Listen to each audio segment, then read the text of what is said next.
este tema, ¿no? Un tema que está relacionado con lo que se llaman, pues, evaluación cualitativa o métodos iniciales de evaluación de riesgo clínico. A mí me gusta siempre empezar con una pequeña presentación de los principios legales o de los soportes legales, ¿vale? Porque, dado que nosotros nos dedicamos a un área en la que tan importante es el control que tenemos por inspección de trabajo y por organismos de control nacional y nacional, caracterización básica. Esa caracterización básica consiste en, al menos, identificar los agentes químicos y revisar o examinar también los factores de exposición asociados a los mismos. Cantidades, frecuencia, forma de uso. En función de esa información, realizar una estimación de la exposición. Y en este punto es cuando decidimos si vale la pena medir o si vale la pena tener otra actuación, corregir antes de medir o directamente decidir que el riesgo es asumible. Insisto, esto no aparece en un documento de poca importancia. Esto aparece en la norma 689, que recordemos que es la metodología de evaluación que, aplicando los criterios del Reglamento de los Servicios de Prevención, al ser una norma UNE, es la norma de evaluación que debemos seguir, preferentemente. Y esto no solo aparece en esta edición de la norma, es que aparecía ya en la del año 95, de una manera muy similar. A partir de ahí era completamente diferente la norma. Y sobre todo era cuestión de establecer métodos entre los que podía optar el higienista, que eran de aplicación casi voluntaria, no como ahora. Pero la primera parte de la norma era exactamente igual. Por eso, yo lo que os quiero decir es que este enfoque de la higiene inversa a mí no me parece que sea una cuestión de que esté invertida la higiene, sino que es la forma correcta de realizar una medición o una evaluación, mejor dicho, una evaluación de agentes químicos. Más que una higiene inversa, es una higiene correcta, esta metodología. Si os parece, vamos a echarle un vistazo a cuáles son los métodos cualitativos que en el fondo se basan en esta filosofía y que se pueden utilizar para tomar esta decisión inicial sobre cuál es la necesidad de medir o cuál es el riesgo inicial en nuestros casos de estudio. El primer intento de sistematizar la información recopilada sobre los agentes químicos puede aparecer en la bibliografía del año 90 por Henry y Schaper, que intentaron hacer una categorización por peligros, en bandas de peligros, de diversos agentes químicos. Lo primero que se hacía era establecer un orden de prioridad según los efectos para la salud producidos por el agente químico, en función de los cuales se establecían un programa de mediciones, de repetición incluso de las mediciones, de periodicidad de estas mediciones, la instalación de unas protecciones colectivas, pues resulta bastante evidente, a mayor peligrosidad, mayor grado de confinamiento, y también se utilizaban estos conceptos de bandas de peligros para hacer una selección de ejes. No estamos todavía en el punto en el que se hace una evaluación, sino que directamente estamos en el punto en el que yo tengo estos peligros para la salud, parece evidente que tengo que aplicar estas estrategias para controlarlos. ¿Entendido? Poco después se hizo un esfuerzo por relacionar las difuntas frases R con valores límite que se asociaban a los agentes químicos en el estudio. Y esto os garantizo que luego da lugar a muchísimos problemas, porque muchas veces no hay relación entre un valor límite y una frase R. Pero bueno, parece lógico que empecemos por ahí. Si el valor límite es la máxima concentración a la que puedes, en principio, ¿vale? Explicando de la manera más sencilla posible, a la que una persona puede estar expuesta tanto a su vida laboral sin riesgo de desarrollar enfermedades profesionales, o al menos eso es así para los compuestos o los agentes químicos no estocásticos, no cancerígenos, no sensibilizantes, etcétera, etcétera, y todas esas excepciones que conocemos. Pues bien, en principio debería haber una relación entre la frase R, la banda de peligro y el valor límite que tiene asociado. De tal manera que se pretendía hacer un esfuerzo muy en la línea con lo que había hecho Henry Schaper, ¿vale? De establecer un binomio de a una frase R le corresponderá una estrategia de control que a su vez me garantizará que no se supere el valor límite. ¿De acuerdo? Además, se llegó a la conclusión de que las bandas de peligro, la asignación de riesgo que le podíamos hacer a una de las bandas de peligro, estaría en relación logarítmica con los valores límite asociados. Es decir, si asignamos un valor de riesgo 1 a los, por decirlo de alguna manera, la banda de peligro, a la banda de peligro que resulta menos peligrosa, ¿vale?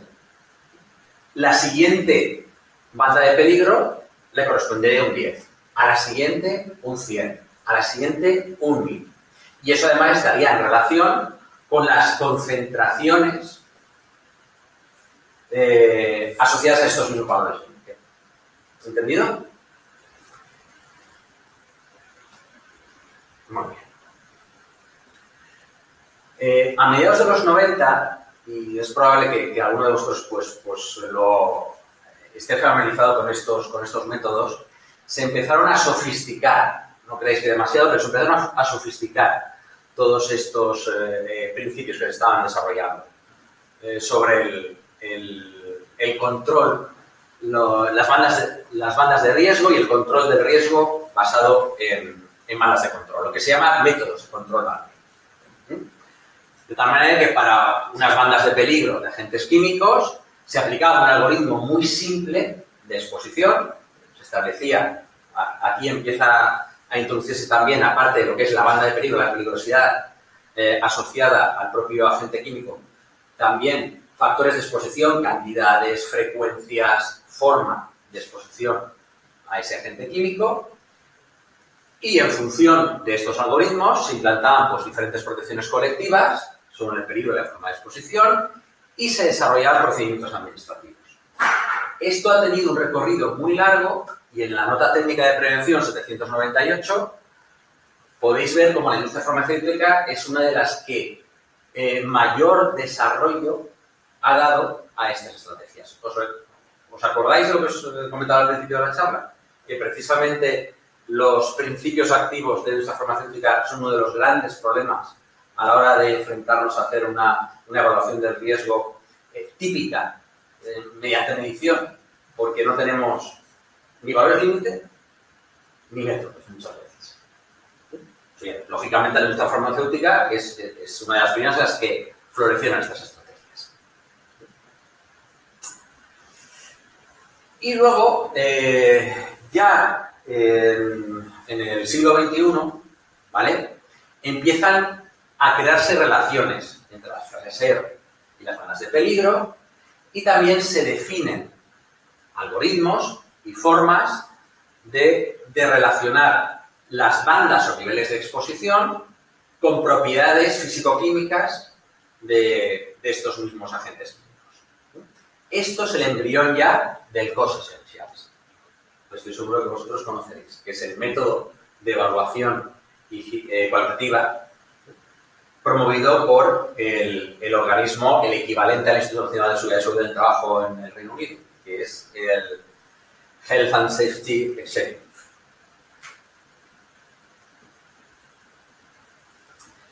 Os he incluido también aquí, por si os es interesante, información referente a cómo se ha producido esta evaluación de los métodos controlados.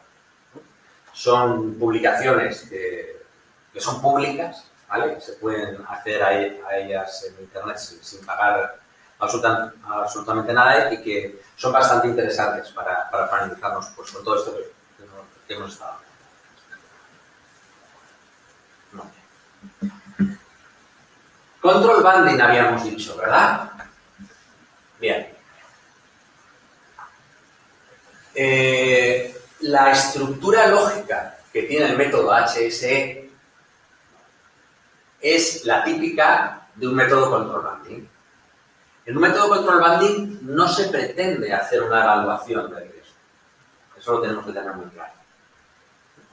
Sino que en función de las clases de peligro de agentes químicos que hemos determinado, según su toxicidad, pues los clasificamos de la A a la E, en el caso del Cost Essentials, y en función también de lo que se llama una banda de exposición, que viene determinada por la cantidad, la clase de cantidad, la cantidad de un proceso, que maneja un proceso de un determinado agente químico, y también la tendencia a pasar al ambiente del mismo, que para líquidos pues, estaría en relación fundamentalmente con su punto de ebullición, con su presión de vapor, mejor dicho.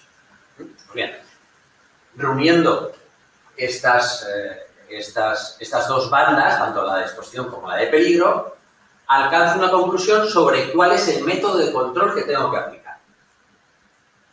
En ningún momento he hecho una evaluación. Lo que propongo es una estrategia de control a nivel de ingeniería y propongo también unas estrategias de control a nivel organizativo y a nivel de procedimiento de trabajo. Porque algo que solemos olvidar a menudo en España es que el Cost Essentials no solo es una estrategia de evaluación inicial, de hecho no es una estrategia de evaluación inicial, sino que fundamentalmente es una estrategia de control. Por lo tanto, la consulta de las hojas de control es una parte fundamental de la aplicación del método Cost Essentials.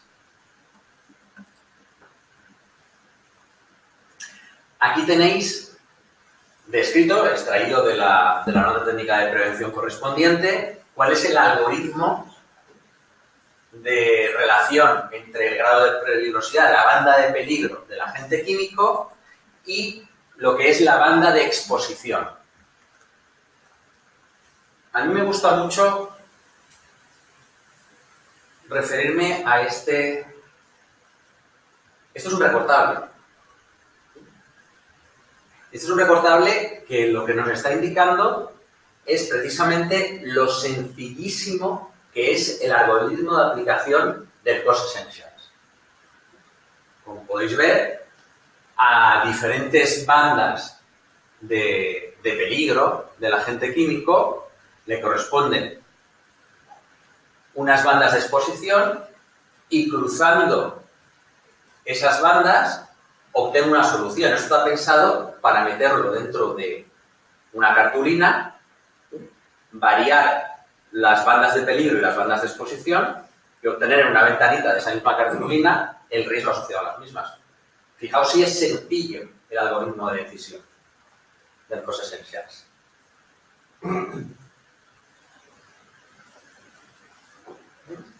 Vale. Esto ya lo habíamos comentado.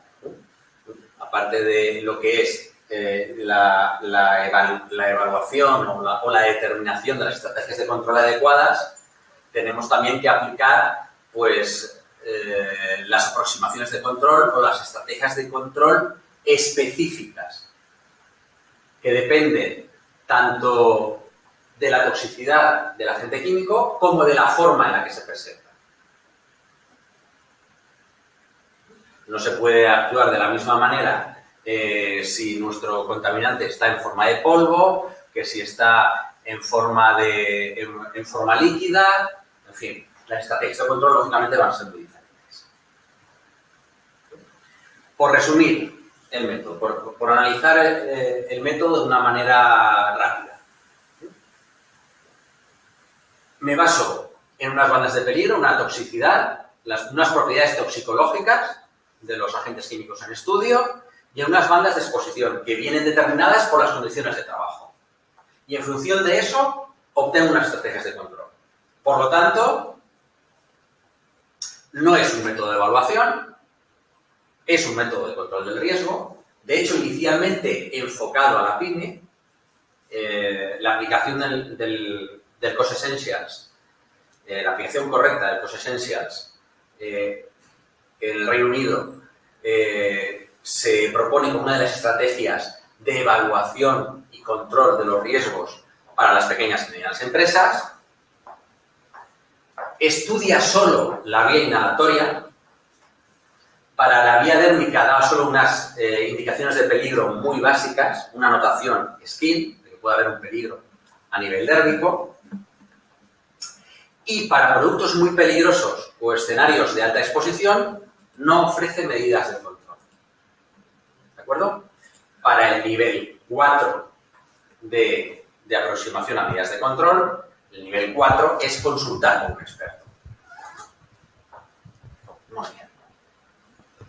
Toda esta información la tenéis disponible, desde luego, en la página web del HSI. El método COSH, sin duda, ha sido el más influyente de todos los desarrollados para en lo que es los métodos de evaluación cualitativa.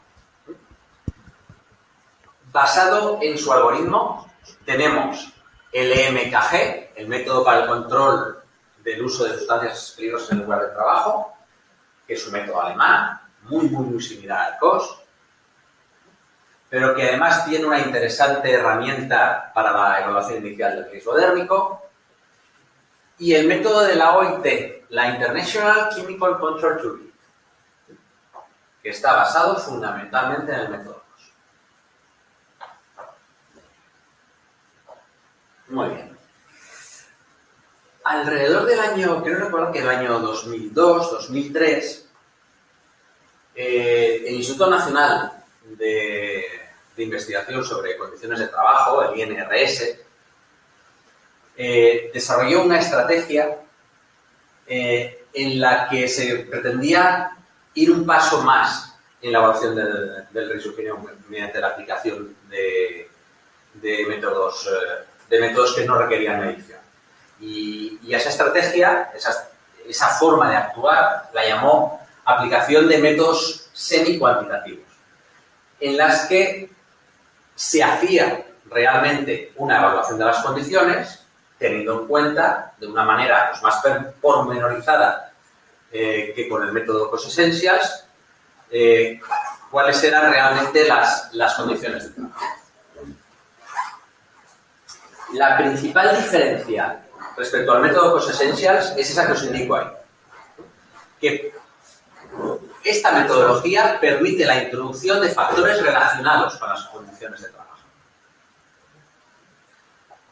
Veremos como novedad respecto a los otros factores de valoración que introducimos al algoritmo en los anteriores métodos, que tenemos en cuenta la forma en la que se realiza el proceso, dispersivos, abiertos, cerrados intermitentes, cerrados, y también la clase de protección colectiva que tenemos instalada. Si os dais cuenta, en el método COSH no se hablaba en ningún caso de estas condiciones, sino que simplemente la solución para una determinada estrategia de control era la propia clase de protección colectiva que tenías que instalar. Muy bien. Este método se desarrollaba en dos etapas. Una primera etapa en la que hacías un inventario completo de los agentes químicos utilizados por una sección o por un puesto de trabajo, y a esa etapa es a la que llamaba jerarquización del riesgo potencial. Y una segunda etapa en la que afinaba ese riesgo para aquellos productos que habían alcanzado una alta puntuación en esta primera etapa de jerarquización del riesgo potencial, en la que realmente llegabas a una conclusión sobre obtenías un resultado semi-cuantitativo que no se podía relacionar directamente con lo que es la concentración en el ambiente, todavía no estamos en ese caso, pero sí que podías relacionar numéricamente con el nivel de riesgo que obtenías. Muy bien. Esta metodología fue la base para que en el año 2010 el Instituto Nacional de Seguridad y Salud en el Trabajo propusiera su primer modelo de evaluación cualitativa sobre agentes químicos. Fue publicado por primera vez, aparte de la Nota Técnica de Prevención 937, fue publicado por primera vez el artículo donde se describía este método en la revista Seguridad y Salud en el Trabajo de julio de 2010. E introdujo bastantes cambios en el método francés. El primero que quizás, podemos considerar que, o pretendo convenceros de que quizás no fue muy afortunado, el primer cambio es cargarse completamente la primera etapa de jerarquización del riesgo potencial. ¿De acuerdo?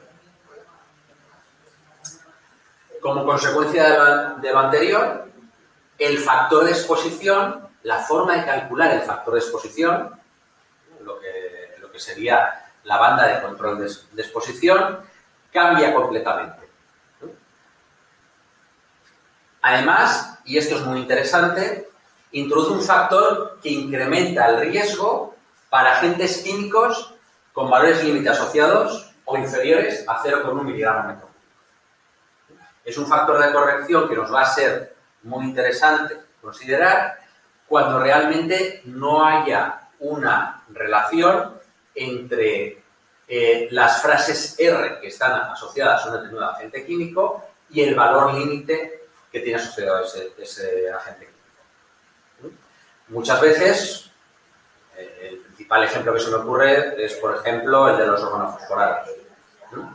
La clasificación de estos productos en cuanto a su riesgo, su banda de peligro, es muy inferior a la que realmente le correspondería por el valor límite que tiene asociado tanto en las listas de valores límite ambientales legales como las que te propone el propio fabricante.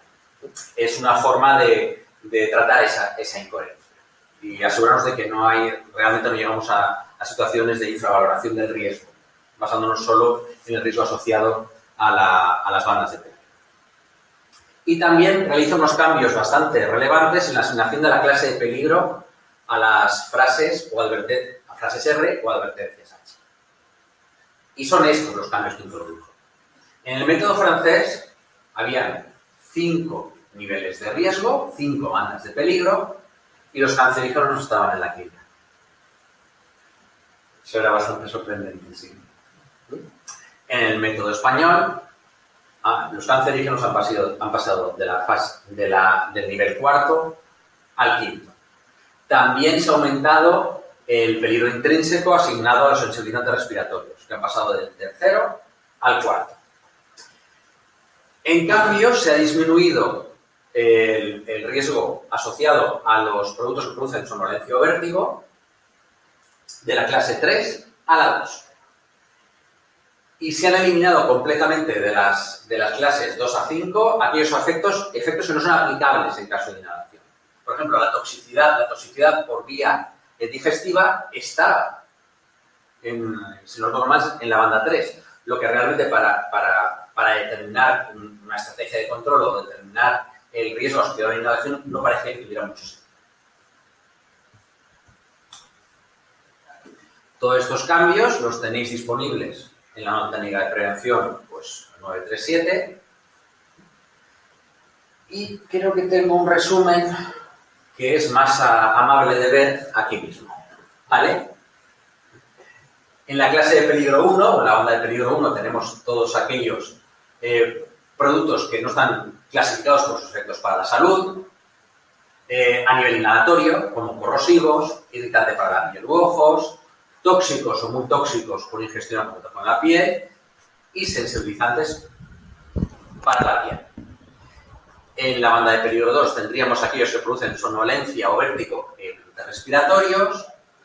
En la banda 3, los nocivos por inhalación, los tóxicos por penetración en vías respiratorias, o se pueden producir una neumonitis química si se absorben en forma líquida y pasan al sistema respiratorio.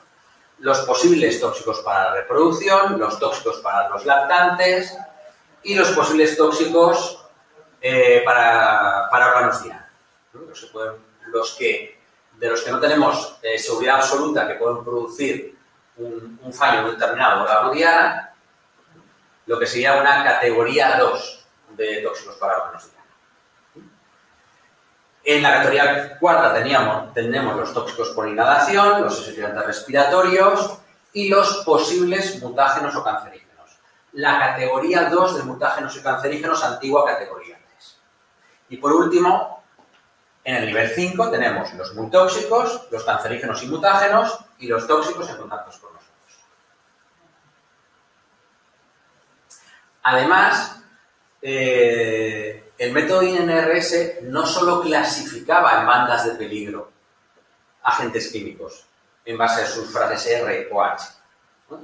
También materiales y procesos los clasificaba en una de esas categorías de riesgo para las que luego podríamos alcanzar una conclusión sobre si realmente teníamos unas condiciones adecuadas para manejarla utilizando este método. Muy bien. Si examinamos un poquito lo que es el método INRS, modificado por el INSS, ha cambiado completamente lo que es obtener la banda de exposición, por decirlo así. Ahora mismo se hace, pues, teniendo en consideración las cantidades absolutas de producto, la frecuencia de utilización.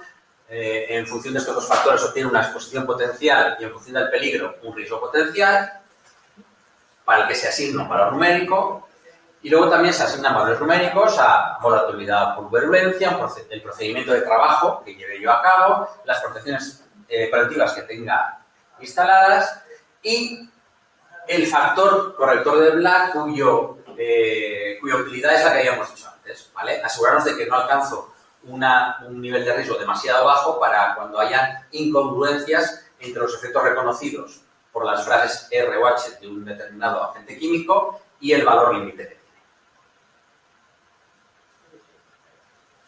Os resultará entonces familiar ya lo que es esta descripción del algoritmo. Llegamos a una puntuación de riesgo de inhalación que a su vez viene dada por una puntuación de riesgo potencial, de volatilidad, de procedimiento, de protección colectiva y el factor corrector del valor. Muy bien. Según el valor que yo he alcanzado, debo actuar de una manera u otra. Para puntuaciones inferiores a 100, el riesgo a priori es bajo. Podemos considerar que está controlado, sin necesidad de introducir modificaciones. Entre 100 y 1000 el riesgo es moderado, es posible que sea necesaria la aplicación de medidas correctoras o una evaluación más detallada, incluyendo mediciones. Y para valores superiores a 1000, el riesgo probablemente es muy elevado. Y antes de medir, debemos plantearnos incluso la posibilidad de introducir mediciones correctas. Si os acordáis, este era exactamente el enfoque que la norma 689 daba en su esquema de decisión. Comparándolo con el COS, pues hay cambios relevantes. El primero es que efectivamente es un método de evaluación semi-cuantitativo, ¿no? En el que la obtención de un determinado valor me ayuda a cuantificar el riesgo. Tengo en consideración tanto las clases de peligro como las clases de exposición y además las estrategias de control que están implantadas en el ambiente de trabajo. Y en función de eso obtengo la evaluación semi-cuantitativa. De nuevo, este método estudia la vía inhalatoria. Es un método de evaluación, como habíamos dicho, semi-cuantitativo. Incluye la evaluación de las medidas de protección. Y además es un método propuesto por el Instituto Nacional de Seguridad y Seguridad del Trabajo, lo que garantiza que probablemente en la actualidad sea el método más usado en nuestro entorno para realizar una evaluación calitativa. Muy bien. Quería comentaros también algo que me parece interesante. Habíamos dicho que el método COS, e incluso el método de NIST, no permite hacer una evaluación inicial del riesgo dérmico. Y además tenemos otro problema. Las evaluaciones cualitativas del riesgo dérmico, no sé si conocéis el método Risk of Derm, son muy complejas de hacer. A nivel de una evaluación inicial del riesgo, a mí me parece muy interesante contar con una herramienta que nos permita hacer una detección rápida de ese factor higiénico. Y es precisamente el EMKG el que nos proporciona esa herramienta, la que me parece de más fácil aplicación. De nuevo, es un método muy basado en las estrategias de control banding, ¿no? Estrictamente no es un método de evaluación, pero es un método de muy fácil aplicación que se basa sencillamente en estos tres parámetros. La peligrosidad dérmica del agente químico, que va a ser diferente a la asociada a los riesgos inhalatorios, la cantidad sobre la piel de ese agente químico que se produce en el proceso de trabajo y la frecuencia de exposición. Mezclando solo esos tres factores, alcanza unas medidas de control. Si os dais cuenta, esto en el fondo es filosofía COS. No es un método de evaluación, es un método de control. Pero va más allá de la evaluación, la identificación del riesgo a nivel dérmico que nos proporciona el método COS Essentials. Para niveles de riesgo leve, ¿no? Pues aplicar simplemente unas buenas prácticas de higiene, limpieza de manos, informar a los trabajadores, medidas de protección personal básicas, guantes desechables, cremas barrera, etc. Para un nivel de riesgo moderado, además, tenemos que introducir la protección térmica específica, certificada contra la penetración, y para situaciones de riesgo elevado, confinamiento. Bueno, ya lo hemos explicado. Es un método muy similar al método COS. El instituto tiene una NTP, ¿no? También muy básica para la valoración. El instituto tiene un método que es el Risk of Derm, que es muy difícil de aplicar. ¿Vale? Hay una NTP, sí. ¿no?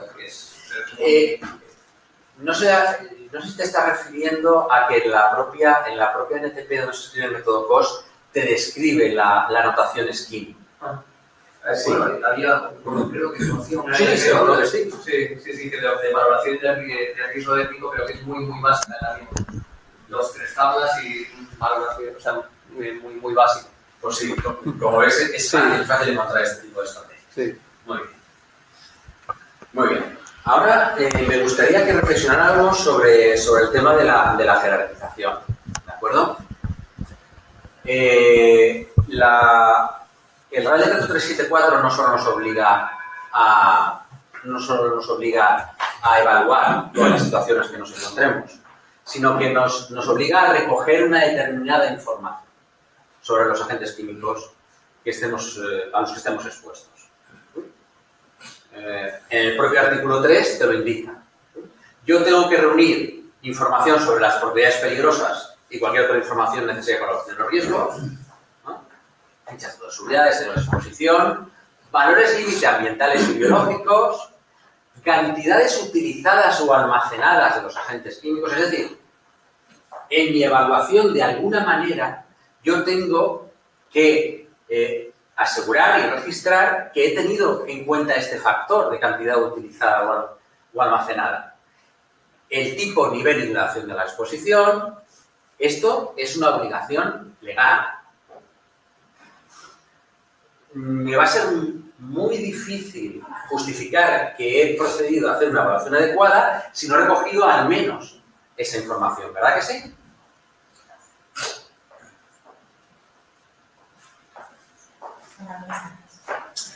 Pues resulta que la propia jerarquización del riesgo potencial, lo primero que te dice es que tienes que empezar por ahí.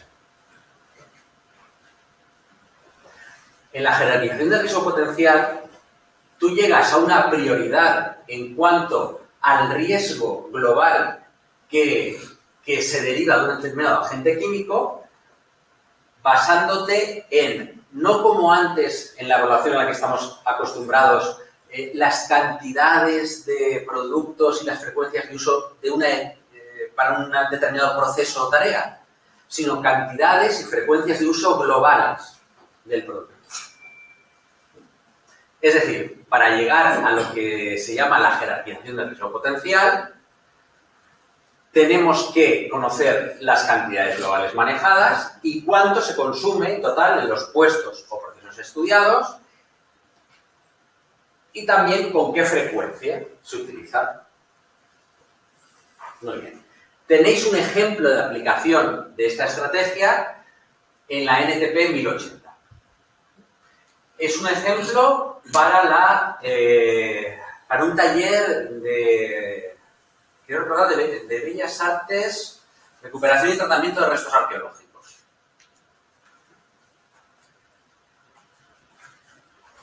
En este ejemplo podemos ver cómo lo primero que hace es hacer un listado de agentes químicos, determinar cuáles son sus propiedades toxicológicas en función de las frases H, determinar cuál es la cantidad usada, en este caso en litros por año, y la frecuencia de uso. Insisto, esto no hemos llegado todavía al detalle de decir en qué tareas específicas utiliza su producto, sino la cantidad consumida de ese determinado producto o agente químico. Y aplicando un determinado algoritmo, llega a una serie de conclusiones. Para el listado total de agentes químicos que estamos utilizando, de productos químicos que estamos utilizando en esas actividades, alcanzo una puntuación que puedo expresar como un riesgo potencial acumulado. Me he traído unos ejemplos donde podremos discutirlos un poquito más, ¿vale? De tal manera que nos podemos llegar a dar cuenta que el riesgo higiénico total asociado a una determinada actividad, sección o conjunto de puestos, en realidad está contenido en muy pocos productos químicos de la tabla. Y realmente nos beneficiaríamos de actuar sobre esos productos que nos está señalando la jerarquización del riesgo para obtener unos resultados y una mejora en las condiciones de trabajo y en la seguridad de los trabajadores. Además, como bien sabéis, nosotros estamos obligados a tener ciertas consideraciones especiales, he llamado yo, en lo que es la evaluación de riesgo químico. Sabemos que hay determinados productos químicos que son especialmente peligrosos para ciertos colectivos. Los primeros que destacan son los cancerígenos y mutágenos, para los que el colectivo somos absolutamente todos. Pero además tenemos los casos de embarazadas y lactancia, para los que determinados efectos para la salud son especialmente perniciosos, y también el de menores. Muy bien. Si unimos todo esto a las anteriores consideraciones que teníamos en relación a la jerarquización del riesgo potencial, vemos que la aplicación de estas estrategias pueden ir más allá de lo que es realmente realizar una evaluación de riesgo químico. Y pueden derivar en desarrollar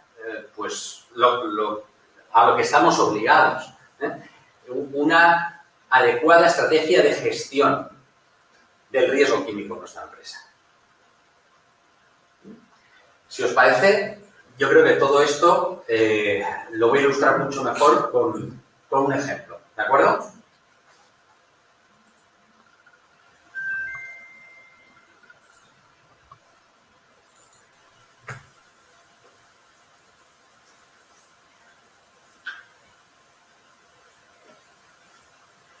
Vamos a ver. Espera un momentín.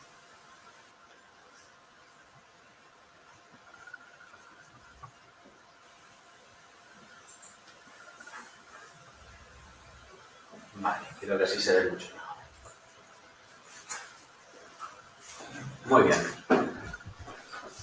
nuestro objetivo es realizar una jerarquización de riesgo potencial, ¿verdad que sí? Para posteriormente hacer una evaluación de riesgo. Esto que os presento aquí es una metodología propuesta para hacer esa recogida de información.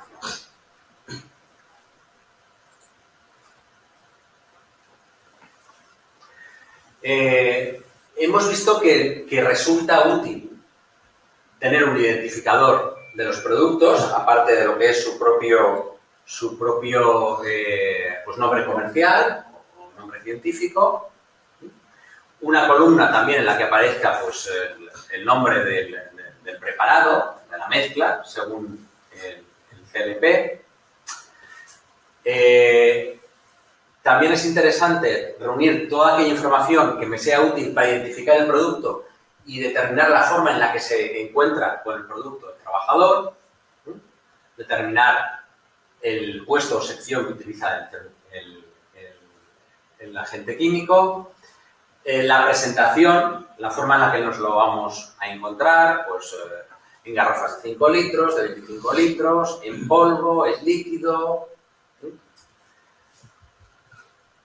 La zona de almacenamiento, las condiciones especiales de almacenamiento también es interesante recogerlas, y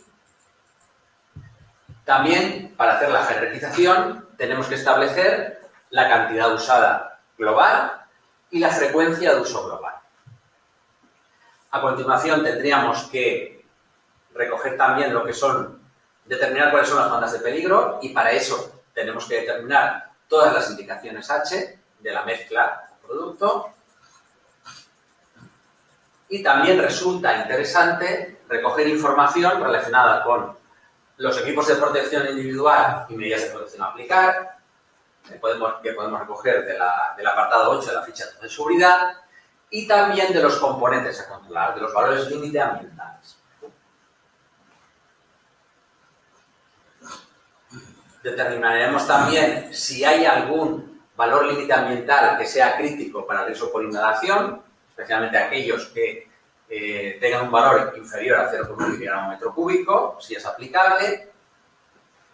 Y como no hay una equivalencia exacta, desgraciadamente, entre las frases H y aquellos productos químicos para los que se pueden absorber por vía dérmica, por la piel intacta, es interesante también identificar si para un determinado agente químico alguno de sus componentes tiene identificada en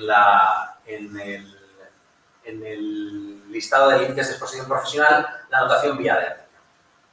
Porque eso va a ser también determinante, por ejemplo, para establecer si esto supone un riesgo para personas embarazadas y en periodo de lactancia. Debemos recopilar también del apartado 9 de la ficha de seguridad cuál es su temperatura de ebullición para determinar la facilidad con la que puede pasar al ambiente, aunque esto lo utilizaremos en la fase de jerarquización de riesgo potencial. Y es interesante también disponer, o debemos establecer también, y esto es más difícil, en función de sus frases, de sus advertencias H o frases R, si nos encontramos con limitaciones, con situaciones que pueden influir negativamente en el embarazo o la lactancia, o directamente situaciones, aquí están marcadas en rojo, en las que está prohibida la exposición de mujeres embarazadas o en periodo de lactancia. También es interesante indicar si hay un riesgo específico para menores o una limitación a la exposición de menores, y desde luego también si está afectado, pero eso es bien fácil en función de la asignación de frases H, H350, H340, están afectados por la legislación de carcinógenos. ¿Vale? Recogiendo toda esta información y aplicando el algoritmo que se propone en la ficha de datos en la nota técnica de prevención que os he indicado, podemos alcanzar lo que es la jerarquización del riesgo potencial. Yo he hecho un experimento, por decirlo de alguna manera, he seleccionado 20, solo 20 productos químicos, ¿de acuerdo? Si aplicamos el algoritmo de la jerarquización del riesgo potencial sobre toda esta información que he reunido, podremos ver cómo se señala lo que es el riesgo de inhalación potencial para determinados de estos agentes químicos. Fijáis, ¿qué datos he necesitado yo para hacer la jerarquización?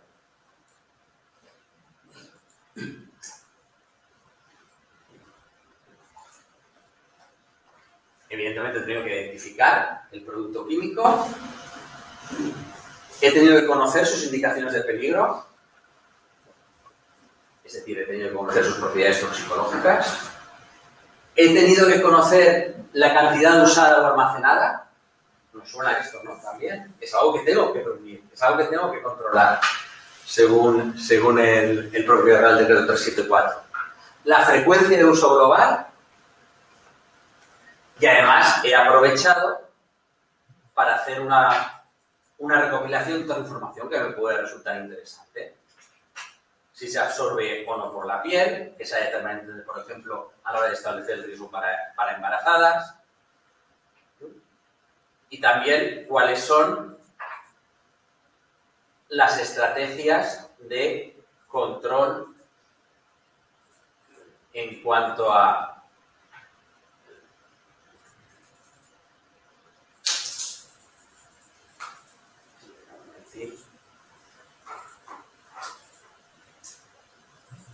las estrategias de control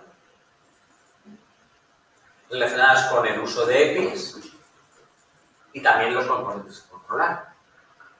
Es decir, no he tenido que recoger más información que la que directamente me está exigiendo la propia legislación que tengo que aplicar. Y además, esta etapa es completamente compatible con las siguientes etapas de evaluación. Una vez he recogido toda esta información, uno de los objetivos de la jerarquización, por ejemplo, sería establecer cuáles son los escenarios de exposición más peligrosos potencialmente e inmediatamente realizar la evaluación inicialmente de manera cualitativa sobre esos escenarios y esos productos. Muy bien. Pues hasta aquí más o menos lo que quería discutir con vosotros, ¿vale? Y lo que quería poner en valor en relación al uso de las estrategias de jerarquización del riesgo potencial. Pues, si os parece, pues a partir de aquí abrimos el coloquio y nada, y hablamos sobre esto que hemos presentado.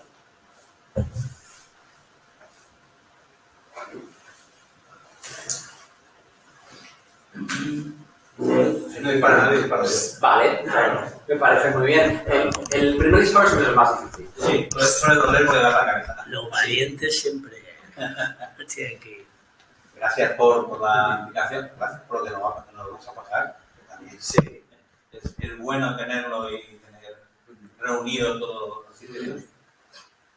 Pero yo me pregunto ahora, más que nada por necesidad. Sí. ¿Y el radón? Ah, no, bueno, claro. Como ejemplo, está muy bien. Sí. Tengo entre otras cosas laboratorios y es una cosa que aplicaré. Estoy aplicando, pero no tenía el formato así. Sí. Y claro, tengo otros productos. Claro. Como puede ser el radón, que ahora en la última Real Decreto nos dice que hay que medir, pero precisamente, vamos a ver, no hay un método que nos sirva para absolutamente todo. La inmensa mayoría de los procedimientos o de los procesos de evaluación cualitativa te dicen que hay un aspecto para el que tienen limitaciones, y es todo aquel que está relacionado con procesos de degradación o procesos naturales. El radón es un caso, ¿vale? Pero hay otro mucho más grave. Por ejemplo, la generación de aldehídos en la industria del plástico, que dependen estrictamente de las condiciones de trabajo y la temperatura a las que tú la trates, porque no estás... Son casos generalmente en los que, bueno, como os decía, el problema es precisamente que es muy difícil valorar la generación de un determinado agente químico porque no estás trabajando con los productos de partida, sino que ha habido un proceso en el que ha habido un cambio en la naturaleza química. Eso pasa también con el cromo, a lo mejor, ¿sabes? En la soldadura. Exacto, tú no lo quieres en el proceso, pero Efectivamente. cuando lo haces... Siempre aparecen limitaciones para las utilizaciones de estas estrategias, pues en fin, no te van a llevar a una conclusión final sobre el riesgo. ¿Vale? De todas maneras, el COS directamente descarta la utilización de estas estrategias del método para cuando haya descomposición de materiales, pero el método del INRS te mete procesos que suponen descomposición de materiales. Y sí que te puede servir como una primera ayuda para establecer cuáles serían las medidas de control adecuadas. No sé si me explico, ¿vale? ¿Os acordáis de esta transparencia?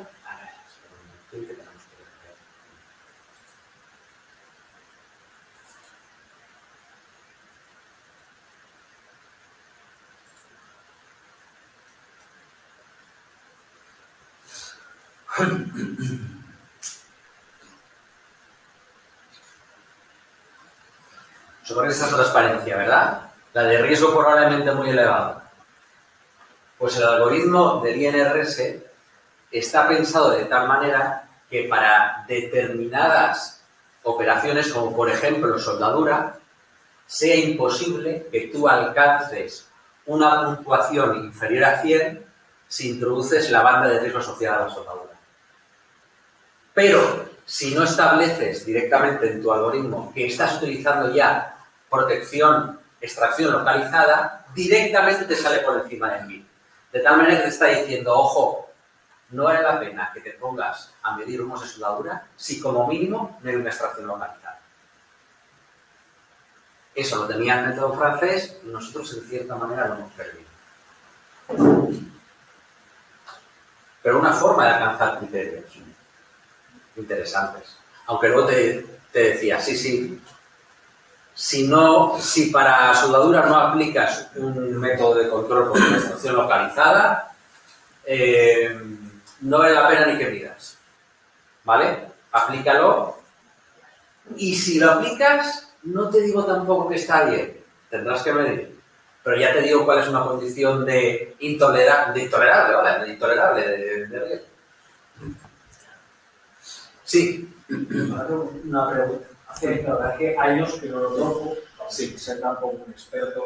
La parte del COS en su momento sí que hacíamos ciertos análisis en la empresa. Sí. Y la parte del INRS también, tenemos los dos métodos. Sí. Yo la verdad que han pasado años y yo, si te soy sincero, ni recuerdo que el INS hubiera evolucionado un método a partir del INRS, porque no sé ni en qué año ocurrió esto. Era la primera pregunta que quería hacerte, porque no. Sí. ¿De qué año es esto? 2010. Pues entonces estaría ahí, ¿vale? La pregunta, aunque la verdad que tampoco creo que vaya a utilizarlo con mi actual desempeño, ¿esta evolución o este método del INS, derivado del INRS, realmente qué diferencias tiene? Porque más o menos hablo de unas pequeñas pinceladas, pero a grosso modo, si tuviera que elegir entre los dos, o sea, yo claramente aplicaría el del INS, el nuestro, el español. Sí. ¿Vale? Porque para empezar, lo que me parece menos aplicable en España, ¿vale? El método francés, en ciertas circunstancias, puedes llegar a la conclusión de que no es necesario confinar un agente cancerígeno. Eso se pega completamente con la interpretación que hace el legislador español de la directiva de cancerígenos. ¿Vale? Entonces yo no aplicaría nunca el método original del INRS. Pero hay empresas que tienen Sí. matriz francesa, por Sí. ejemplo, trabajan aquí y aquí el formaldehído que se puede producir un salpicadero de los coches cuando no es de madera, Y tanto. cocina, tal, o en el proceso de vulcanización de los neumáticos. Y allí en Francia siguen a su libre albedrío. Sí, tienes toda la razón. Entonces, competitivamente incluso eso está penalizando toda la industria, incluso. Sí. Aunque te pongas del lado de la seguridad. Lo puedes ver de esa manera, sí, efectivamente. También es verdad que yo creo que tal y como con el cambio que tuvo en octubre de 2022 lo que es la guía de agentes cancerígenos, no sé si hay un país que se tome más en serio el tema de cancerígenos que España. Claro. ¿Vale? Y sí, nos estamos encontrando con problemas al respecto. Que yo he visto videoconferencias entre la parte francesa de la empresa y la española y ellos no entienden por qué aquí y alemana o y italiana, claro. los alemanes En tienen el sector del automóvil se da mucho, por eso es Correcto. ese. Correcto, sí. Es un tema completamente diferente, pero sí. Efectivamente, estamos teniendo, yo pienso que podemos llegar a tener un problema si persiste esta interpretación que tenemos de la legislación de agentes cancerígenos. Pero bueno, no tenemos más remedio que aplicarlo. Aparte de todo esto, tiene que ir muy estrechamente ligado, sobre todo por el tema de la causalidad, a la vigilancia de la salud. Sí. Y ahí hay a veces un nexo de desunión, o sea, no se traslada, por ejemplo, Tienes toda la razón. tiene que hacer esto de los senos nasales, el control para temas de formación. Eso no saben ni lo que es la mayoría de médicos del trabajo. Lo irán sabiendo, o si lo tocan alguna vez, o algunos lo sabrán, pero muchos no saben que esa prueba debe de hacerse en determinados ambientes.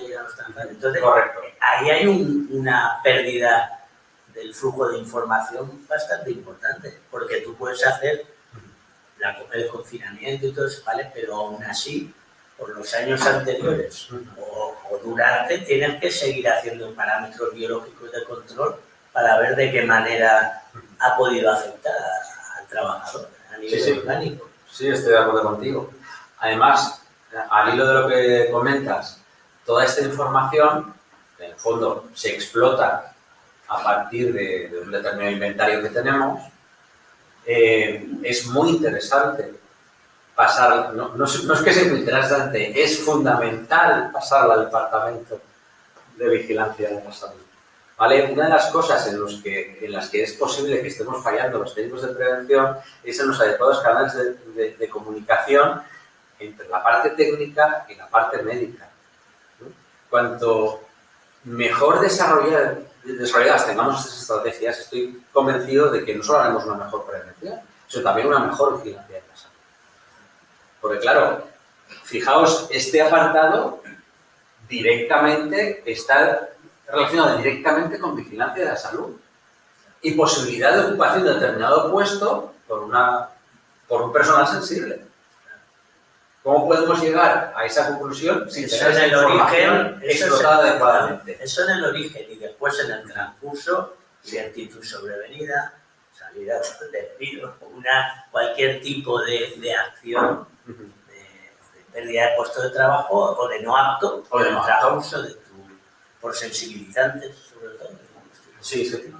O más cosas peores, ¿no? Pero, desde luego se puede explotar muchísimo la información así.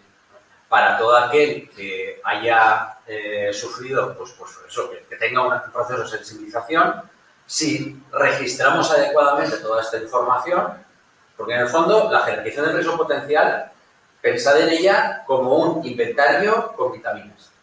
Un inventario en el que estoy explotando la información. Si tengo un sensibilizante, va a dar la cara aquí. Porque además lo ideal es que toda esta información que tengo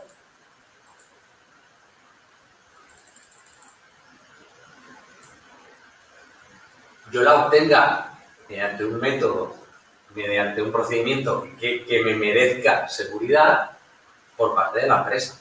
y según tu experiencia, porque yo creo que las empresas se quedan en la componente, digamos, CAE o como lo quieras llamar, de solicitar la hoja de seguridad del producto. Sí, eso es verdad. Según tu experiencia, esta aplicación de la jerarquización, ¿qué grado de implantación tiene? ¿En cuántas empresas te lo has encontrado? Poquísimo. Poquísima porque además supone recursos. Pero es que yo no veo otra manera de hacer higiene. Es lo que estábamos diciendo al principio. Esto no es higiene inversa, esto es higiene correcta. Si yo no tengo información, una información básica inicial, ¿cómo puedo llegar a conclusiones? Incluso sobre los escenarios de exposición o la propia exposición a determinado agente químico. Si yo no sé qué está, ¿cómo voy a proponer conclusiones? Pero si esto lo meditas un poco, llegas a la conclusión incluso de que muchas evaluaciones de riesgos están incompletas. Sí, sin duda. O por lo menos Por lo tanto, incorrectamente cerradas. Por lo tanto, tenemos que hacer un esfuerzo, para que en las empresas esto se llegue a hacer. A partir de aquí es complicado. A partir de la columna H es complicado. Lo de asignar la frase H puede llegar a ser complicado. Pero de la columna A a la G, un identificador del producto, que puede ser perfectamente un nombre de compra. La mayoría de las empresas tienen identificados por órdenes de compra los productos químicos. El nombre con el que se dirigen en la empresa, dónde se utiliza, las características que tiene o cómo me lo encuentro envasado, dónde lo almaceno, cuánto gasto al año, o a la semana o al mes, como quiera, y con qué frecuencia, esto tiene que llegar a la empresa. Aquí también. ¿Eh? Están un poco... Sí. No, te sorprendería. Te sorprendería las asignaciones de frases H que hemos encontrado. ¿Pero porque están mal en la ficha? No, porque no se interpreta bien la ficha. Porque se coge del producto y no del preparado. Porque se coge de todos los componentes en vez de preparados. Fundamentalmente ese es el primer fallo. Yo lo hice, yo me acuerdo cuando yo lo hacía, Es el primer fallo. hace años, y cometía ese fallo de tomar un cual y luego realmente es del preparado. Claro que porque sí. los preparados de interacción y Tú tienes un montón, tú te coges una ficha de seguridad, ¿vale? Y tienes frases H en dos apartados. En el apartado 2, que es el de la mezcla o preparado, y en el apartado 3, que es el de todos los componentes. Pues la gente se va a todos los componentes. tengo que reconocer que yo cometí ese error. Creo que ese error lo hemos cometido todos, pero te das cuenta que no tiene sentido. Y yo, coño, todo es cancerígeno, luego te das cuenta que realmente no. Ay, Bueno, todo.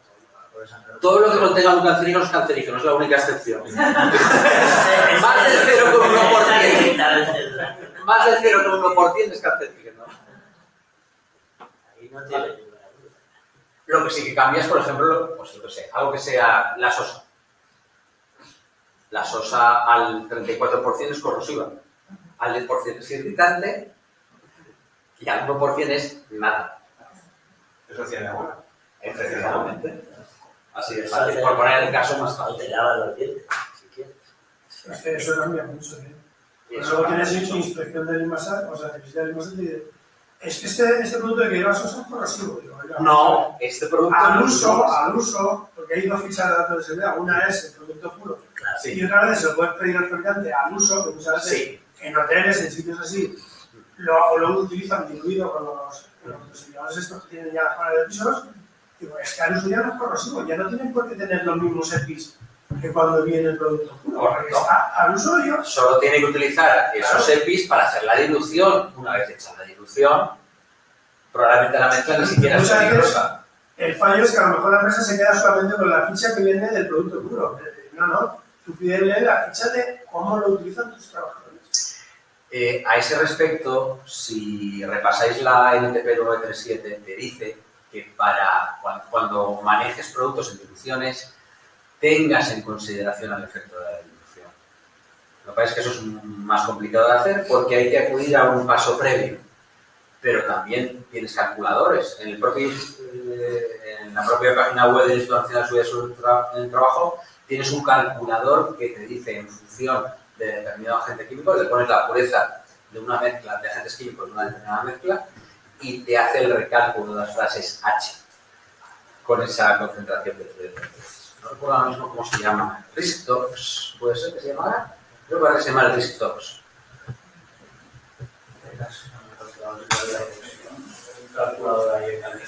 Eso está bien, pero también en cuenta que estamos tratando eso, lo que te he comentado al principio, que hablamos con personas.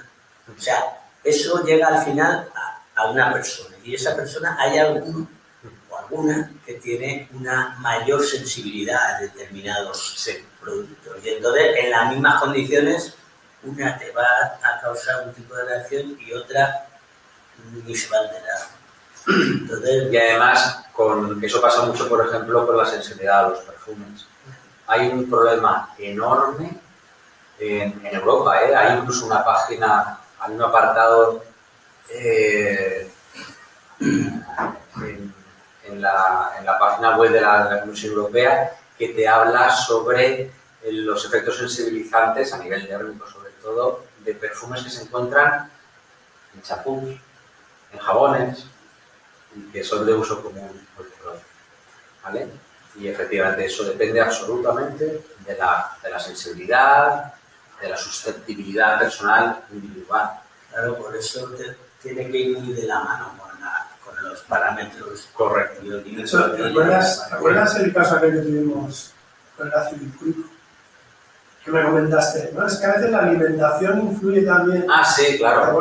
Eso es otro. Pero eso es la mala elección de los valores límite biológicos. Que no tenía ningún sentido utilizar. Creo que era el metilipúrico para el tolueno que ya no está propuesto. ¿Vale? Se utilizaba el ácido metilipúrico para determinar la posible exposición a tolueno. Sí, creo que era tolueno.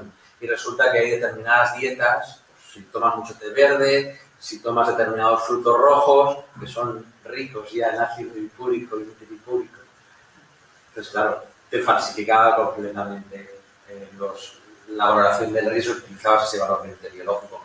Pero ese creo, se va avanzando, ya no se utiliza esos valores biológicos. Y el tolueno, prácticamente.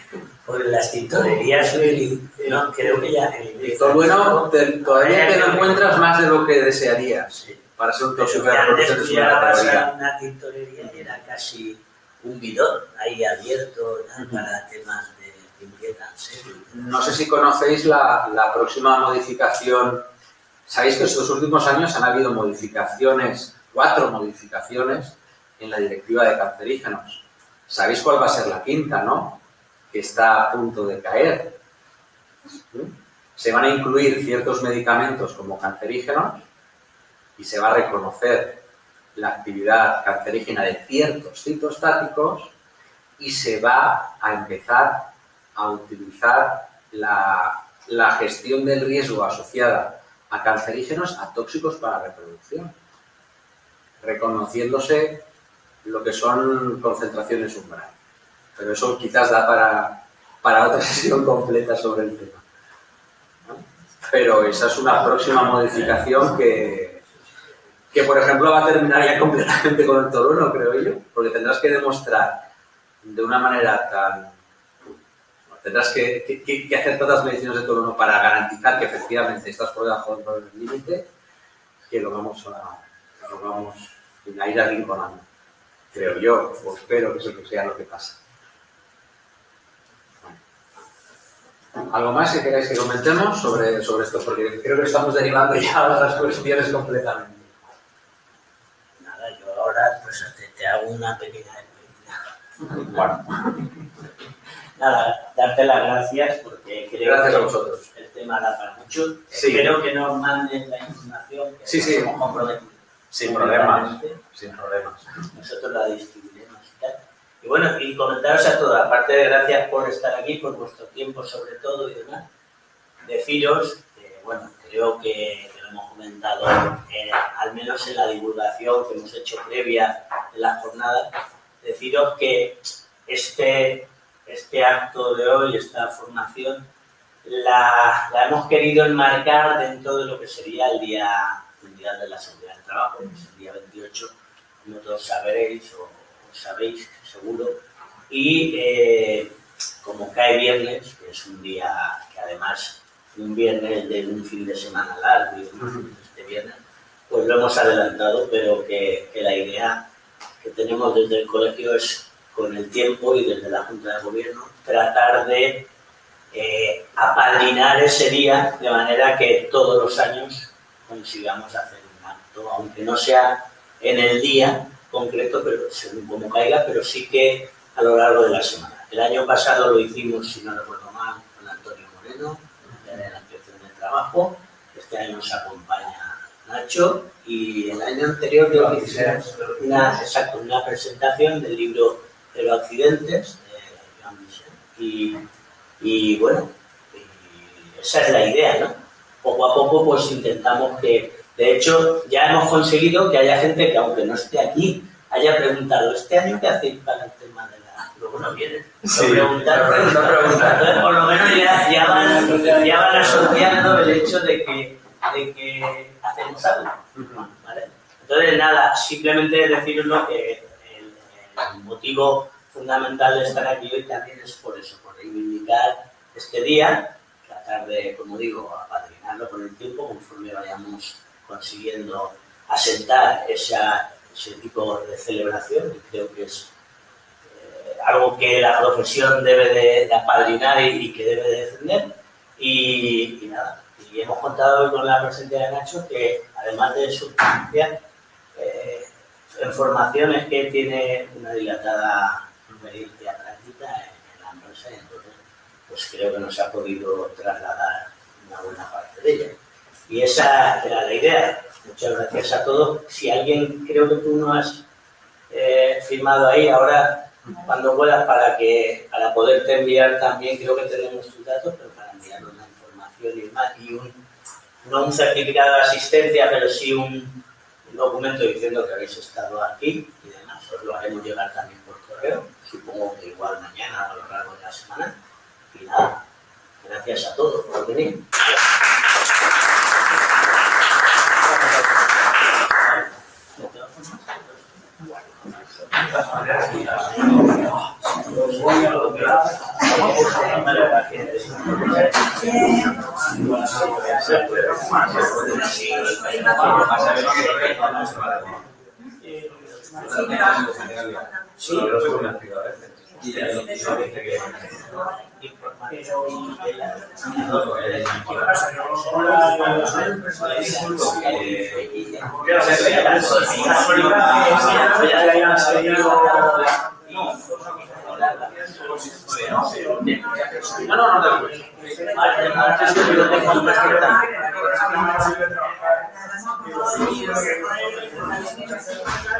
Y